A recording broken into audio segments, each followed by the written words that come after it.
Well, we have the great pleasure of speaking now with Michał Mikołajczyk. He's a representative of the Polish Red Cross, executive board member. Mr. Mikołajczyk, thanks very much for joining us this morning. Well, it's a very difficult... Thank you very much for having me with you. Good morning.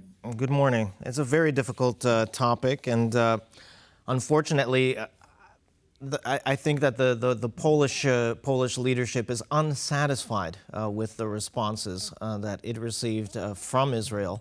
How would you comment on that?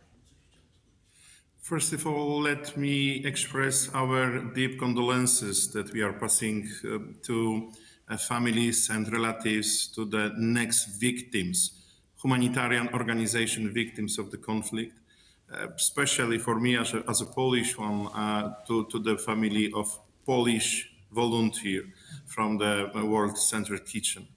Unfortunately, those deaths, they are not lonely and not only during this conflict. We as a Red Cross, Red Crescent movement, we are losing tens of volunteers. Mainly they are Palestinian Red Crescent volunteers, but they are volunteers from the Red Cross movement from the Israel side as well.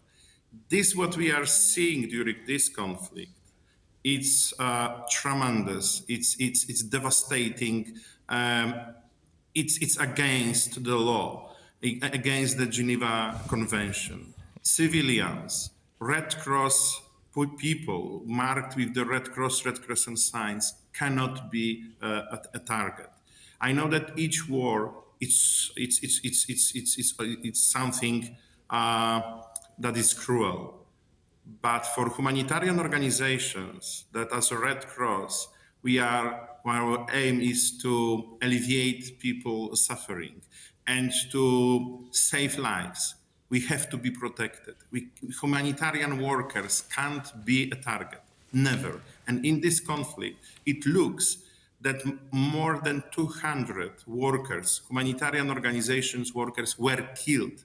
Sometimes is unintentionally, as we can hear here. Sometimes, as it happened only few days, Palestinian Red Crescent doctor with Market West, standing close to the hospital, was shot. Someone shot to him, shooting to the Red Crescent emblem. It's against humanity. It's against the law. It's against of this that could happen in 21st century. So forgive me this emotional voice and tone. It's very difficult for all of us to remain neutral here and remain emotionless.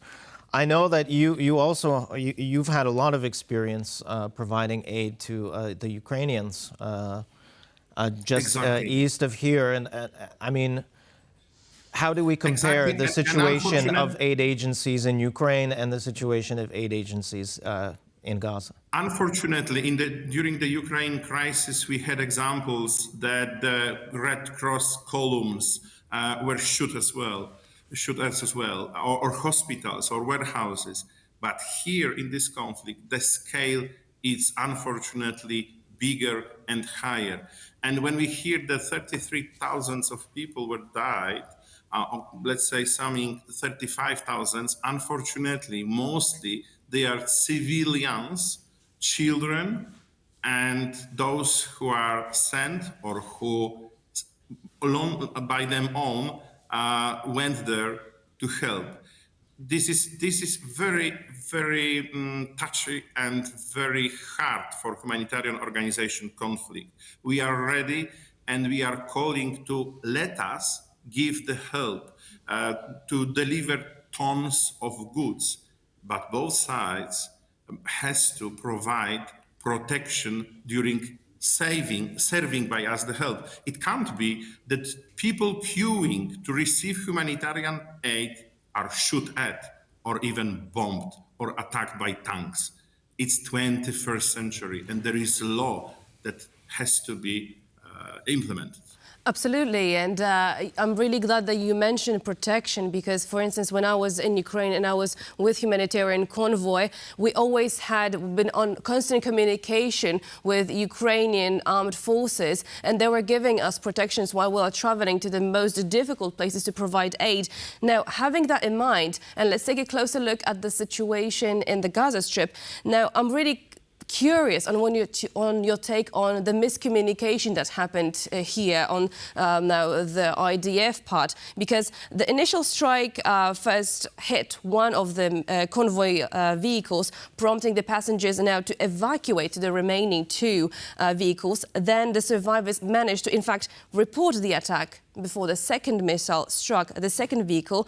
And lastly, now the final blow as the last undamaged vehicle approached to rescue the wounded, it too fell victim to the third missile. So having all that in mind, if you could unpack for us, how does the communication now between the humanitarian organizations with, for instance, local armed forces looks like? Because clearly something didn't work out. Yes, for sure. Based on the experiences, we are looking at our procedures and challenges of communication. We as a Red Cross, Red Crescent movement, we are keeping our main 7 principles, and neutrality, impartiality, and humanity. Those 3 are, I think, the most important in this case as a fundament. So maintaining neutrality and impartiality, we are in contact and communication with all sides of conflicts. Very often we are informing about some activities after they happen. But here in this case, when war is around, when unfortunately we have, as a humanitarian organization, already victims, we put so much attention on communication, thinking about delivering the help, the service, but protection as well. And of course, people are dying, but I hope that for all sides of conflict, including workers of humanitarian organizations, this tragedy, I hope, and I cross fingers, will serve as maybe a sign of as a shock that the situation has to dramatically change. And using the possibility and saying thank you for inviting me and to highlighting the issue, we all are somehow responsible to appeal for humanity, dignity, for keeping in law, and for the protection of all civilians, including humanitarian organization workers. Mr. Mikołajczyk, thanks very much for taking the time and for sharing your not opinions, your knowledge with us. It's very much appreciated. Thank you very much, sir. Thank you.